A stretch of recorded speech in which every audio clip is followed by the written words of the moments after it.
देखिए आज के सेशन में हम पढ़ेंगे एक एक्सरसाइज है, एक्सरसाइज नंबर मैंने यहाँ पर मेंशन किया 12.12 की एक्सरसाइज है, जिसमें हम पढ़ेंगे एक्टिव वॉइस के सेंटेंसेस को पैसिव वॉइस सेंटेंस में कन्वर्ट करना। ठीक है ना। तो you don't have to do anything, आपको करना कुछ नहीं, बस you have to be with me, हमारे साथ बने रहना है।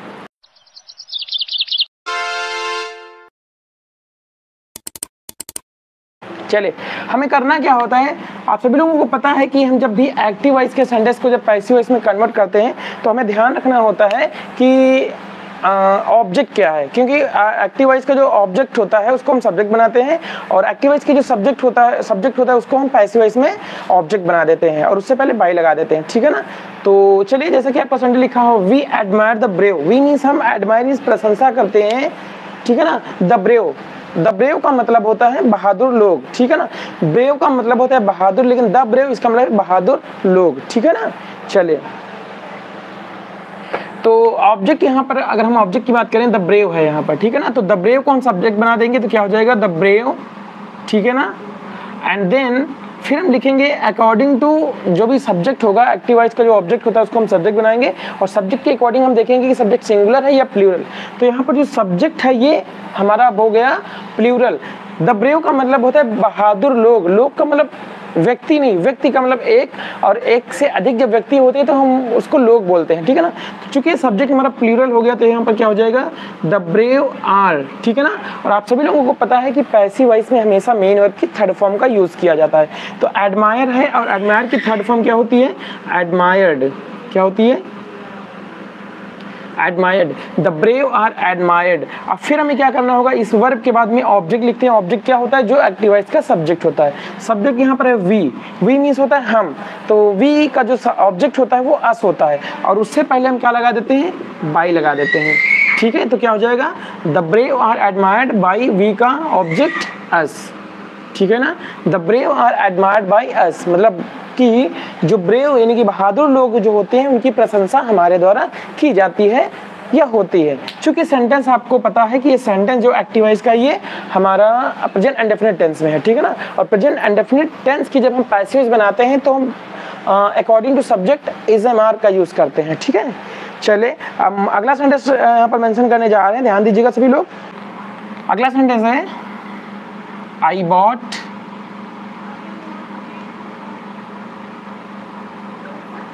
bought the baby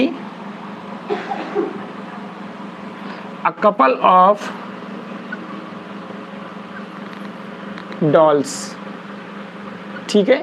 आप सभी लोगों को बताना, हम एक बार फिर से बताना चाहेंगे कि ये जो एक्सरसाइज है, एक्सरसाइज 12.12 है और हम क्लास की बात करें तो क्लास 10th क्लास की एक्सरसाइज है। ठीक है ना। ये आपको बताएं कि यूपी बोर्ड एग्जामिनेशन जब भी होते हैं तो उसमें एक्टिव एंड पैसिव वॉइस से सेंटेंस पूछे जाते हैं। ठीक है ना।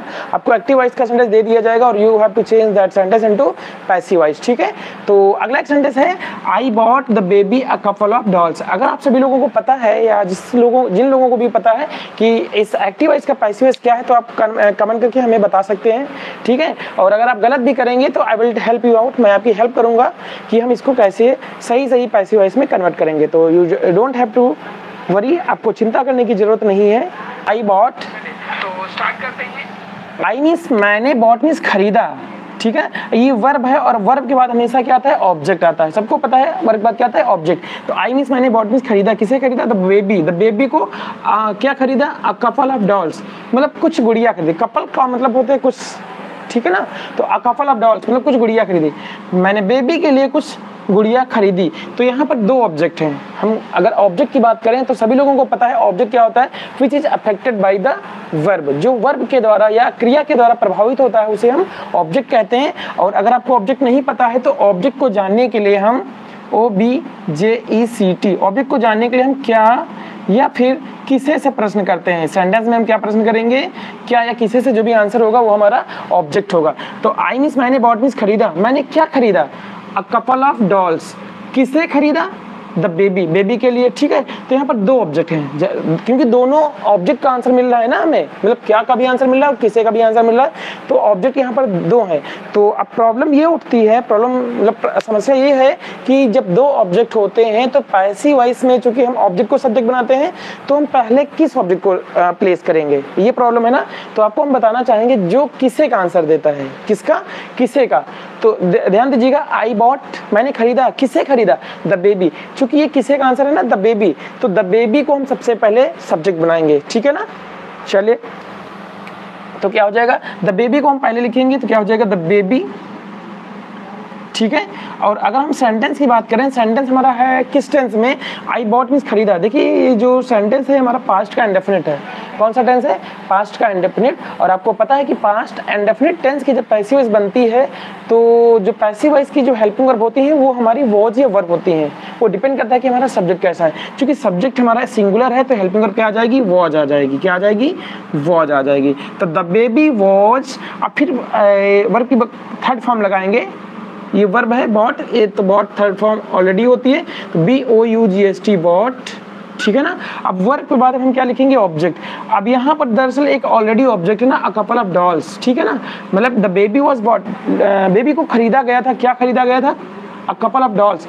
लेकिन याद रखिएगा ये वर्ब के बाद हमेशा ऑब्जेक्ट आता है, लेकिन ऑलरेडी जब एक ऑब्जेक्ट होता है तो जब सब्जेक्ट को ऑब्जेक्ट बनाते हैं वो हम सबसे आखिरी में, एंड में लिखते हैं, याद रखिएगा, ठीक है ना। तो the baby was bought a couple of dolls। अब हम आई का ऑब्जेक्ट बनाएंगे और उससे पहले बाई लिख देंगे। तो आई का ऑब्जेक्ट क्या होता है, मी होता है, ठीक है ना। तो क्या हो जाएगा, पूरा सेंटेंस क्या हो जाएगा पैसिव वॉइस का, the baby was bought a couple of dolls by me. मतलब कि बेबी को कुछ गुड़िया मेरे द्वारा खरीदी गई थी। आई होप कि ये सेंटेंस आपको क्लियरली समझ में आ रहा होगा, ठीक है। से 3 नंबर का, he made his wife to do the work। ये सेंटेंस है, he made his wife to do the work। Actually ये सेंटेंस जो है, अगर हम सेंटेंस की बात करें तो ये पॉजिटिव वर्ब वाला सेंटेंस है। पॉजिटिव वर्ब का मतलब होता है जब सब्जेक्ट काम खुद नहीं करता है, वो किसी से करवाता है काम, ठीक है। बात समझ में आ रही ना। पॉजिटिव वर्ब का मतलब होता है जब सब्जेक्ट काम नहीं करता है, किसी से करवाता है। जैसे समझिएगा, जैसे कि मैंने तुम्हें पढ़ाया, कौन काम किया, मैंने, तो आई सब्जेक्ट हुआ ना। बट अगर मैं बोलूँ मैंने बाल कटवाए, तो क्या मैंने बाल काटे, मैंने बाल कटवाए किसी के द्वारा। Got the point. अब यहाँ पर जैसे लिखा है ही मेड हिज वाइफ, उसने अपनी वाइफ से कराया, टू डू, कराया, द वर्क, काम, मतलब उसने अपनी वाइफ से या पत्नी से काम करवाया, ठीक है। कहने का मतलब यहाँ पर जो सब्जेक्ट ही है ये सब्जेक्ट नहीं है, ठीक है ना। Got the point. सब्जेक्ट यहाँ पर नहीं, उसने ये मतलब काम जो है ही ने नहीं किया, उसकी वाइफ ने किया, ठीक है। Got the point. तो क्या आप इस सेंटेंस को पैसिव वॉइस में कन्वर्ट कर सकते हैं? अगर हाँ तो कमेंट करके बताइए मुझे। I am waiting for your comment. आपको करना क्या है, ऑब्जेक्ट को सब्जेक्ट बनाएंगे। ही मीन्स उसने, मेड हिज वाइफ, अपनी वाइफ से कराया। किससे कराया, देखिए यहाँ पर दो ऑब्जेक्ट हैं, कराया भाई, उस करवाया, क्या करवाया, काम करवाया, किसे करवाया, अपनी वाइफ से। यहाँ पर दो ऑब्जेक्ट है ना। और आपको मैंने बताया था जब दो ऑब्जेक्ट होते हैं तो सबसे पहले कौन सा ऑब्जेक्ट लिखते हैं, किससे वाला। यही तो बोला था ना मैंने। आपको पता है क्या का जो आंसर देता है वो डायरेक्ट ऑब्जेक्ट होता है। दो ऑब्जेक्ट होते हैं ना, डायरेक्ट और इनडायरेक्ट, ठीक है। जो किसे का आंसर होता है वो इनडायरेक्ट ऑब्जेक्ट होता है। जो किसे का आंसर देता है उसे हम इनडायरेक्ट ऑब्जेक्ट लिखते हैं। तो जब भी किसी भी सेंटेंस में दो ऑब्जेक्ट हो जाए तो उसकी पैसिव वॉइस दो तरीके से बनेगी, बट हम प्रायोरिटी देते हैं इनडायरेक्ट ऑब्जेक्ट को पहले लिखने की, ठीक है ना। मतलब इनडायरेक्ट वाला जो ऑब्जेक्ट होगा उसको हम पहले सब्जेक्ट बनाएंगे, ठीक है ना। तो उसने करवाया, किससे करवाया, हिज वाइफ। तो यहाँ पर सबसे पहले क्या लिखेंगे, सब्जेक्ट हिज वाइफ लिखेंगे। क्या लिखेंगे, his wife. Got the point. क्योंकि सेंटेंस आपका देखा जाए तो पास्ट का इंडेफिनिट है, ठीक है ना। कौन सा सेंटेंस है, पास्ट का इंडेफिनिट। और पास्ट के इंडेफिनिट की जब भी पैसिव वॉइस बनती है तो हेल्पिंग वर्ब क्या आती है, वॉज या वर। वो डिपेंड करता है कि सब्जेक्ट कैसा था। हिज वाइफ, चूंकि वह पत्नी उसकी एक है ना, एक वचन सिंगुलर, तो वॉज हो जाएगा। पत्नियां अगर होती तो वाइफ्स होता, तो प्लूरल वर्ब हो जाता, तो हिज वाइफ वॉज हो जाएगा। हिज वाइफ वॉज, करवाया गया था ना, तो मेड की थर्ड फॉर्म, मतलब मेड ऑलरेडी एक थर्ड फॉर्म होती है, make first form, made. His wife was made ठीक है ना। अब मेड करवाया गया था, क्या करवाया गया था, मैंने बोला था ना, जब ऑलरेडी दो ऑब्जेक्ट होते हैं तो जब सब्जेक्ट को ऑब्जेक्ट बनाते हैं तो सबसे एंड में लिखते हैं। His wife was made to do the work हो जाएगा, यहाँ पर क्या हो जाएगा, to do the work.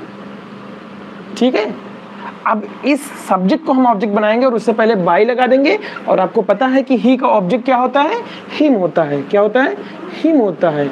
His wife was made to do the work by him, मतलब कि उसकी पत्नी उसके द्वारा काम करवाई गई। Got the point? चलिए एक money UP Meerut, Sumaira Malik Bareilly, UP Bareilly, okay Bareilly I hope ये शाहजहां है ना, मुरादाबाद मंडल वाली आई होप होगी।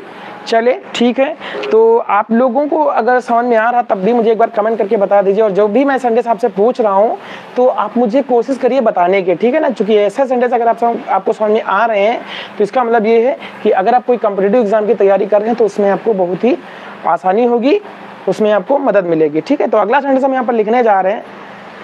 ठीक है, nature teaches beasts to know their friend. चलिए 4 नंबर का सेंटेंस है, nature teaches beasts, nature teaches beasts to know their friends. चलिए सेंटेंस जैसा कि आप देख पा रहे हैं, क्या लिखा है मैंने, nature teaches beasts to know their friends. चलिए इसका मतलब हम आपको बता देना चाहते हैं। ओके मनी जी ने यस बोला है, ओके यूपी मेरठ, ओके। चले तो अगला आपका सेंटेंस जैसा कि आप देख सकते हैं क्या लिखा हुआ है, nature teacher. Nature means nature जो होती है प्रकृति होती है, टीचर मीन्स सिखा देती है। बीस्ट्स का मतलब होता है जंगली जानवर। क्या होता है, जंगली जानवर। ठीक है, तो जो नेचर होती है, जो प्रकृति होती है, वो जंगली जानवरों को सिखा देती है। To know, to know means जानने के लिए, जानना सिखा देती है देयर फ्रेंड्स, अपने मित्रों को। मतलब कि जो प्रकृति होती है वो जंगली जानवरों को, उनके मित्रों को जानना सिखा देती है। Got the point. Sir video on error correction please. Sir video on error हम समझ नहीं पा रहे, मनी जी प्लीज क्या आप मुझे एक बार फिर से बता सकते हैं, आप पूछना क्या चाह रहे हैं। I am unable to understand what you are trying to tell me. एक बार फिर से मुझे समझा दीजिए, मैं आपकी बात समझ नहीं पाया। Sir video on error correction please.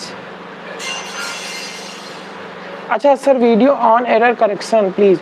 अच्छा, तो करेक्शन मतलब किस चीज़ पर करेक्शन कराना है।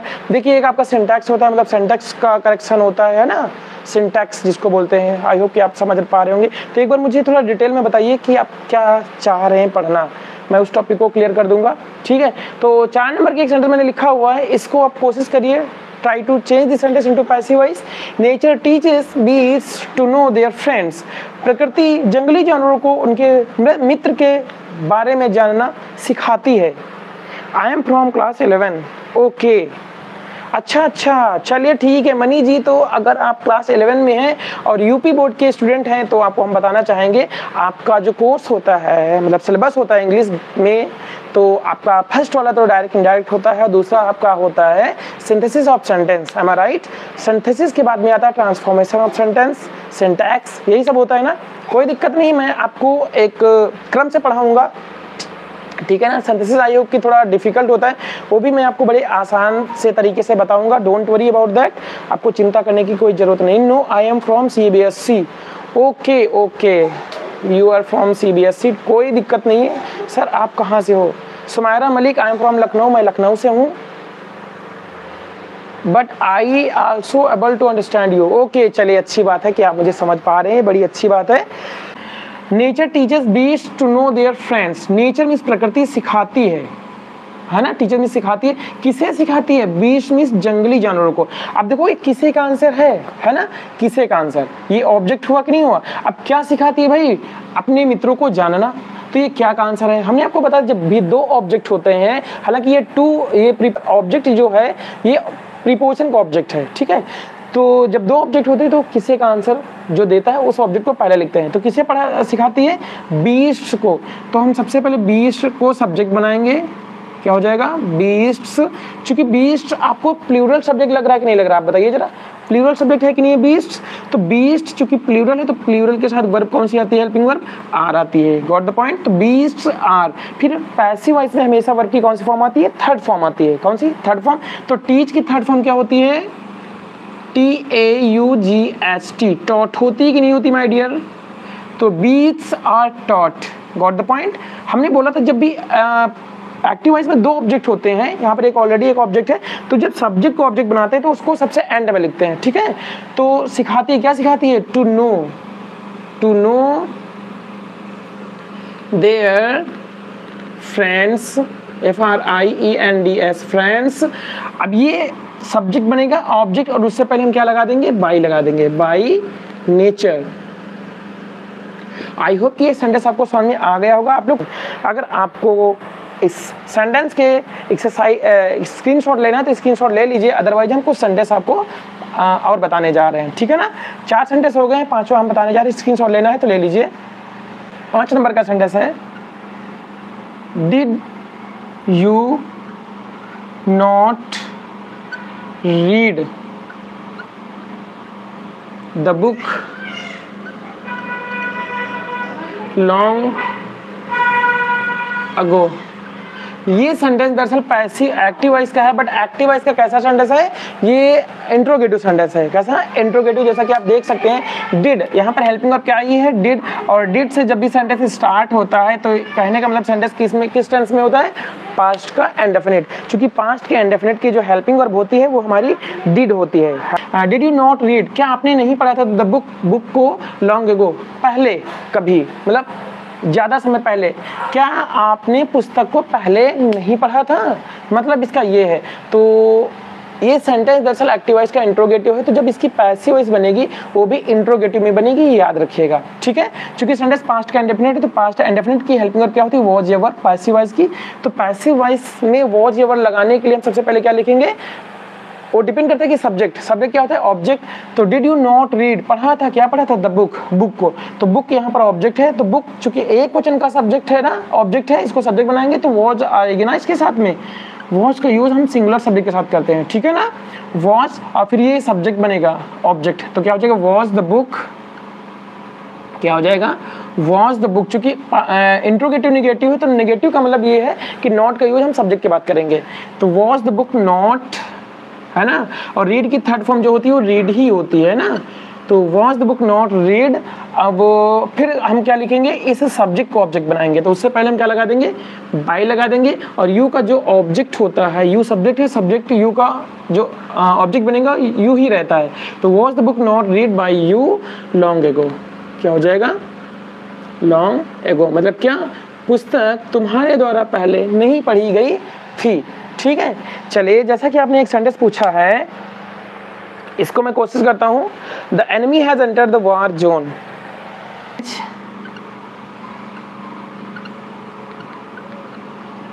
The enemy has entered the war zone.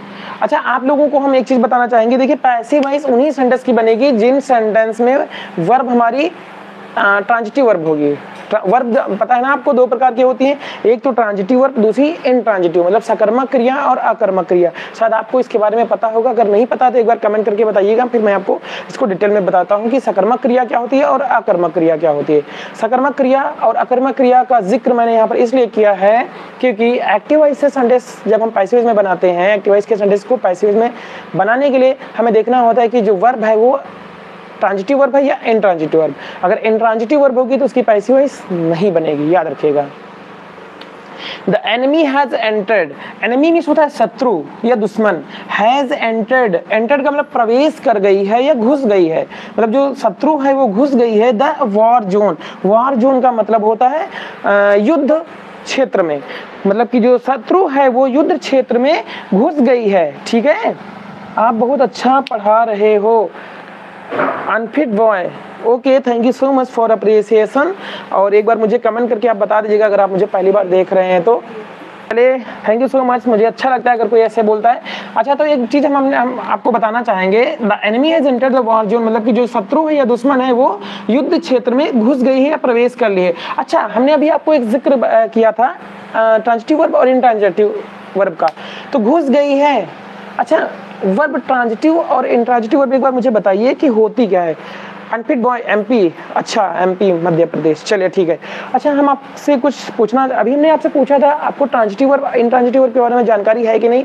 अगर नहीं है तो एक बार मुझे कमेंट करके बता दीजिए, है तब भी बता दीजिए, फिर हम आपको बताएंगे। दरअसल इस सेंटेंस की पैसिव वॉइस जो है वो नहीं बनेगी। क्या होगी? इसकी पैसिव वॉइस नहीं बनेगी। हमने ट्रांजिटिव वर्ब इंट्रांजिटिव वर्ब क्यों जिक्र किया था, एक बार मुझे कमेंट करके बताइए, फिर मैं आपको बताता हूँ। जल्दी से बताइए। आपको मनी जी हम बताना चाहेंगे इस सेंटेंस की पैसिव वॉइस नहीं बनेगी। ठीक है, क्यों नहीं बनेगी मैं आपको बताऊंगा। अब देखिए, आपने जैसा कि सेंटेंस मनी जी ने एक सेंटेंस पूछा था, the enemy has entered the war zone, इस सेंटेंस की पैसिव वॉइस पूछा था और इस सेंटेंस की पैसिव वॉइस नहीं बनेगी। क्यों नहीं बनेगी ये आपको हम बताते हैं। चलिए एक एग्जांपल के माध्यम से समझाते हैं।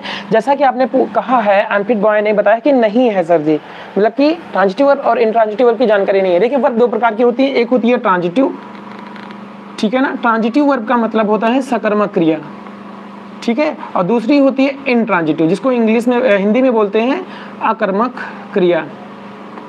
याद रखिएगा, अगर ये वीडियो आप देख रहे हैं तो ये वीडियो आपके लिए बहुत ही इंपॉर्टेंट होने जा रही है, ठीक है, क्योंकि ये अगर आपको जो हम पढ़ाने जा रही है आपको समझ में आ गया तो एक्टिव एंड पैसिव वॉइस आपको समझ लो बिल्कुल परफेक्टली समझ में आ जाएगा। ठीक है, चले, ट्रांजिटिव वर्ब का मतलब होता है सकर्मक क्रिया।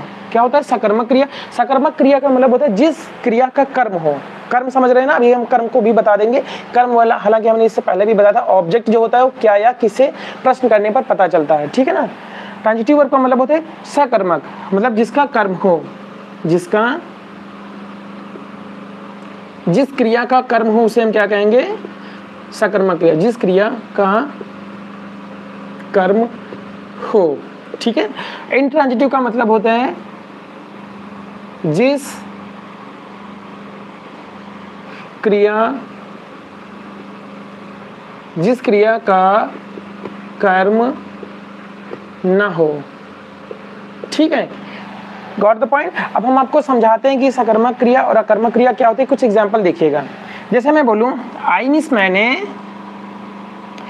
आई एट, ईट की सेकंड फॉर्म है ate, past indefinite. I ate some apples, I ate some apples, मैंने कुछ, आई मीन्स मैंने, एट मीन्स खाए, सम एप्पल्स कुछ सेब खाए, मैंने कुछ सेब खाए।